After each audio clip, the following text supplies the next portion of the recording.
Is the Justin Fields experience over in the NFL, or are the Jets just that bad? Should we be looking at the Patriots as the best team in the AFC? Let's talk about it. Monday Night Football just ended, and it's technically not over. It's still 2 minutes left, but this game is over with. But I wanted to talk about it because I have a lot of thoughts about both of these teams. My first thought is I will never forgive these NFL GMs for relying on Trayvon Henderson to go to the Patriots in the second round. If you watched Ohio State last year, you know he was a part of the 1-2 punch. He had less attempts than Judkins, but if you actually look at their yards, they're like really close. I think he only had like 30 or 40 less yards to him. So he was really productive at a college football level. So the fact that he fell to the second round to the Patriots of all people is insane to me. In his last 4 games, he has been looking incredible. Last week, he had 14 carries for $147. Then tonight, he goes from 19 for 62, but he also had 5 for 32 on receiving with 3 TDs. I think in 2 years, we're having a conversation about this man as one of the top backs in the league. If I showed you film of Drake May without telling you his age, you would think he was a 10-year NFL vet. He is that good against pressure. He looks extremely poised in the pocket. He does not let it bother him. He just steps up in the pocket. He goes through his reads and he delivers an accurate ball. He's also good on the run. He can still deliver an accurate ball. He plays like he's been playing in the NFL for 10 years, and I just don't understand it. The Jets defense was really struggling through this game. The first half, they did a lot of man-to-man, and they were just getting flat out beat. There's really no way around it. The Patriots wide receivers were getting open. Drake May was picking them apart. And the thing that was really happening, I think the core of the issue, is they weren't getting enough interior line pressure. If you go back and watch this game, a lot of the times when the Jets were getting pressure, it was coming from the outside. And what would happen is that pressure would come from the outside. Drake May will feel that pressure. Once again, super calm in the pocket. He would simply either step up and deliver a dot, or he just runs out of the pocket. So he was very elusive all night. They could not get anything down the middle in terms of pressure.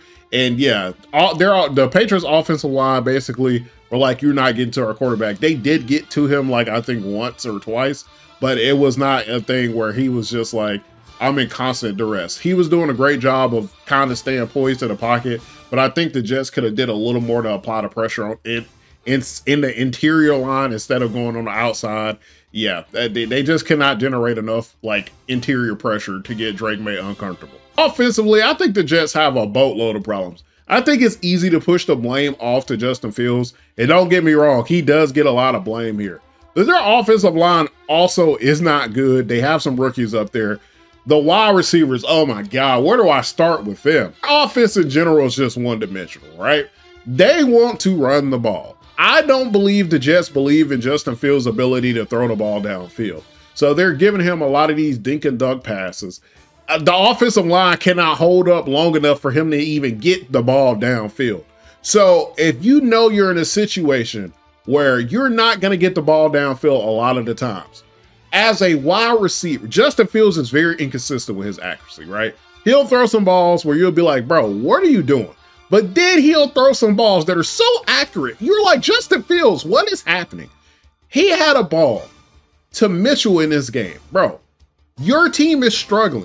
You do not get a lot of plays downfield. You have to catch the ball.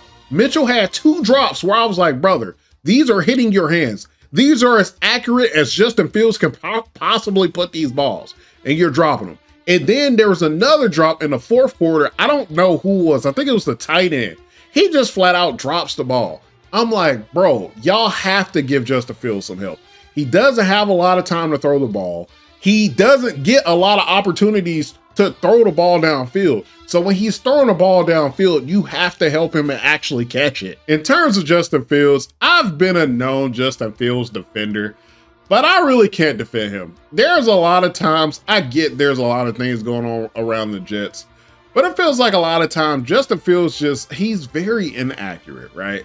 And when you watch this game, you can just tell that he didn't really feel confident in himself. He was making mental errors, for example, like that fumble where he's trying to pick it up instead of he's trying to get it, he can't get to it. That's just a mental error. And I feel like this is really starting to get to Justin Fields. He doesn't really look like he's confident in his own throws. He has some under throws that were pretty bad in this game. He has some throws where he was just throwing, I don't know who he was throwing to, just to nobody. So I think there's a confidence issue right now that's happening with Justin Fields, along with their offensive line being very bad. There's some rookies up there, along with the wide receivers dropping the balls. Like the only thing that's really good right now, I ain't gonna say really good, but the only saving grace right now with the Jets is they got a pretty good run game. Like it's okay. But you went up against the #1 rushing defense in the league, so you weren't getting a lot of that. So yeah, man, the Jets have a lot of work to do, and I don't think it's just a quarterback. I think any quarterback back there will struggle. That offensive line needs a lot of work.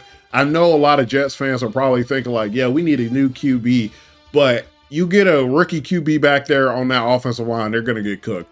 Your wide receivers have to be better. For me, you're starting from ground zero. You start at that line, then you go into QB, then you go into wide receiver. There's a lot of work to be done. This was a game where we didn't really learn much. We already kind of knew what the Jets were. We know the Patriots are good. Drake May looks good. Travion Henderson looks good. Diggs is very surprising to me. He looks very rejuvenated. He looks like the Diggs of old. He looks like Viking Diggs. He looks that damn good. But yeah, man, this is one of those games where like you're looking at the Jets and you're like, you guys got a long way to go. Let me know in the comment section what you thought about this game. As a Jets fan, what do you think you guys' direction should be? I'll talk a bit more about the Jets in the offseason when we're talking about who I think they should go for. The Patriots look great. Should they be the favorites in the AFC? Let me know in the comment section. As always, everybody, happy football.